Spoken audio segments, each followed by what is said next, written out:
Welcome to my channel. ನೋಡಿ, ಈ ಥರದ ಸಸ್ಯವನ್ನು ನೋಡಿರ್ತೀರಲ್ವ ಎಲ್ಲರೂ. ನೋಡಿ, ಇದು ನಾವು ತಾತೆ ಸೊಪ್ಪು ಅಂತ ಹೇಳ್ತೀವಿ, ತಗತ್ತೆ ಸೊಪ್ಪು ಅಂತ ಹೇಳ್ತಾರೆ. ಇದರ ಚಿಗುರನ್ನೆಲ್ಲ ಕುಯ್ಕೊಳ್ತೀನಿ ನಾನು. ಇದರದ್ದೊಂದು ನಾನು ಮಾಡಿರುವಂತಹ ರೆಸಿಪಿಯನ್ನು ನಿಮ್ಮ ಜೊತೆ ಶೇರ್ ಮಾಡ್ತಾಯಿದ್ದೇನೆ. ವಿಡಿಯೋ ಇಷ್ಟ ಆದರೆ ಲೈಕ್, ಕಮೆಂಟ್, ಶೇರ್ ಮಾಡಿ. ಸಬ್ಸ್ಕ್ರೈಬ್ ಮಾಡಿಕೊಂಡು ವಿಡಿಯೋವನ್ನು ವಾಚ್ ಮಾಡಿ. ಇದನ್ನೆಲ್ಲ ಕ್ಲೀನ್ ಮಾಡಿಕೊಂಡು ಈ ರೀತಿ ಇರುತ್ತೆ ಚಿಗುರು. ಇದನ್ನ ಚಿಕ್ಕದಾಗಿ ಕಟ್ ಮಾಡ್ಕೊಳ್ತೇನೆ ನಾನು. ಈ ರೀತಿಯಾಗಿರುತ್ತೆ ನೋಡಿ, ಚಿಕ್ಕದಾಗಿ ಕಟ್ ಮಾಡ್ಕೊಂಡಿದ್ದೇನೆ.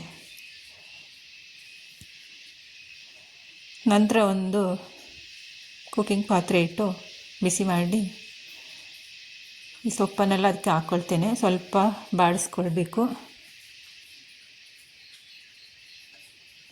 ಇದು ನಮ್ಮ ದೇಹಕ್ಕೆ ತುಂಬಾ ಉಪಯುಕ್ತವಾಗಿದೆ. ಕಣ್ಣಿಗೂ ಒಳ್ಳೆಯದು, ಮಲಬದ್ಧತೆಯನ್ನು ಕಡಿಮೆ ಮಾಡುತ್ತೆ. ಸ್ವಲ್ಪ ಹೊತ್ತು ಬಾಡಿಸ್ಕೊಂಡ್ರೆ ಸಾಕಾಗುತ್ತೆ.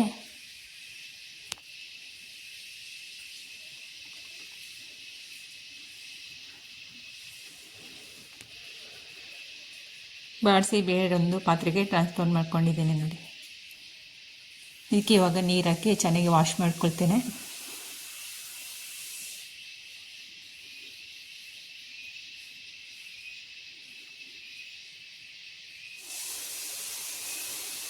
ವಾಶ್ ಮಾಡ್ಕೊಂಡ ನಂತರ ಒಂದು ಕುಕ್ಕಿಂಗ್ ಪಾತ್ರೆ ಇಟ್ಟು ಇದಕ್ಕೆ ಒಂದು 3 ಚಮಚದಷ್ಟು ಎಣ್ಣೆಯನ್ನು ಹಾಕ್ಕೊಳ್ತಿದ್ದೇನೆ. ಎಣ್ಣೆ ಬಿಸಿಯಾದ ನಂತರ ಸಾಸಿವೆಯನ್ನು ಹಾಕ್ಕೊಳ್ತೇನೆ. ಜಜ್ಜಿರುವಂತಹ 5-6 ಎಸಳು ಬೆಳ್ಳುಳ್ಳಿಯನ್ನು ಸಹ ಹಾಕ್ಕೊಳ್ತೇನೆ ನಾನು.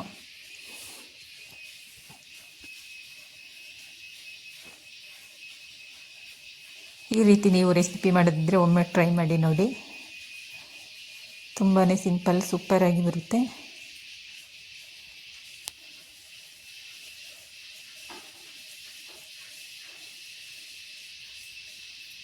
ಇವಾಗ ಕಟ್ ಮಾಡಿರುವಂತಹ ರೆಡ್ ಚಿಲ್ಲಿಯನ್ನು ಕಟ್ ಮಾಡಿ ಹಾಕ್ಕೊಳ್ತಿದ್ದೀನಿ.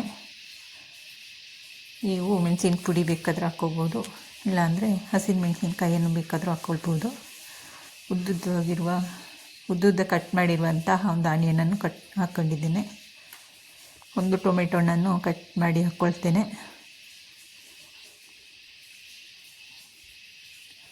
ಸ್ವಲ್ಪ ಹೊತ್ತು ಎಣ್ಣೆಯಲ್ಲೇ ಬೇಯಿಸ್ಕೊಳ್ತೇನೆ.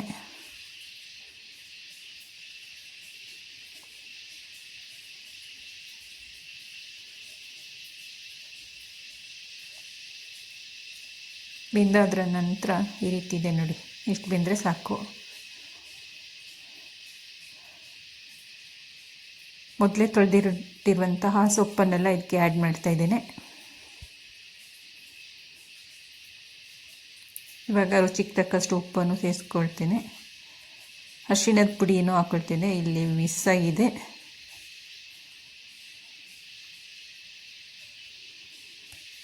ನಂತರ ನಾನು ಮೊದಲೇ ಬೇಯಿಸಿಟ್ಕೊಂಡಿರುವಂತಹ ಕಡಲೆಕಾಳನ್ನು ಹಾಕ್ಕೊಂಡಿದ್ದೇನೆ.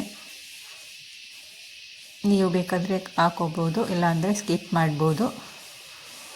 ಸ್ವಲ್ಪ ಹೊತ್ತು ಎಣ್ಣೆಯಲ್ಲೇ ಫ್ರೈ ಮಾಡ್ಕೊಳ್ತೇನೆ. ನಂತರ ಇದಕ್ಕೆ ಒಂದು ಚಿಕ್ಕ ಕಪ್ಪಲ್ಲಿ ಸ್ವಲ್ಪ ನೀರನ್ನು ಹಾಕಿ ಚೆನ್ನಾಗಿ ಬೇಯಿಸ್ಕೊಳ್ತೇನೆ. ಸೊಪ್ಪೆಲ್ಲವೂ ಚೆನ್ನಾಗಿ ಬೇಯಬೇಕು. ಬೆಂದಾದ ನಂತರ ಈ ರೀತಿ ಇದೆ ನೋಡಿ. ಇದಕ್ಕೆ ತೆಂಗಿನ ತುರಿಯನ್ನು ಹಾಕ್ಕೊಳ್ತೇನೆ. ಇವಾಗ ಎಲ್ಲವನ್ನು ನೀಟಾಗಿ ಮಿಕ್ಸ್ ಮಾಡಿಕೊಳ್ಬೇಕು.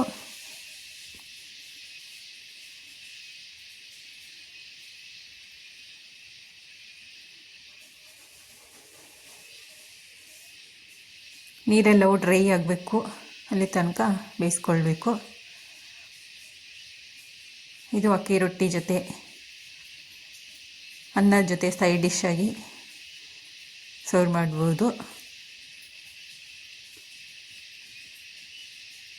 ಈ ರೀತಿಯಾಗಿದೆ ನೋಡಿ.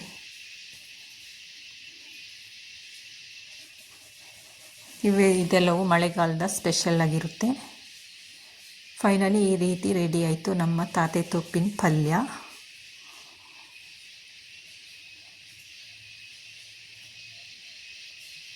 ಥ್ಯಾಂಕ್ ಯು ಫಾರ್ ವಾಚಿಂಗ್ ಎಲ್ಲರಿಗೂ ಬಾಯ್.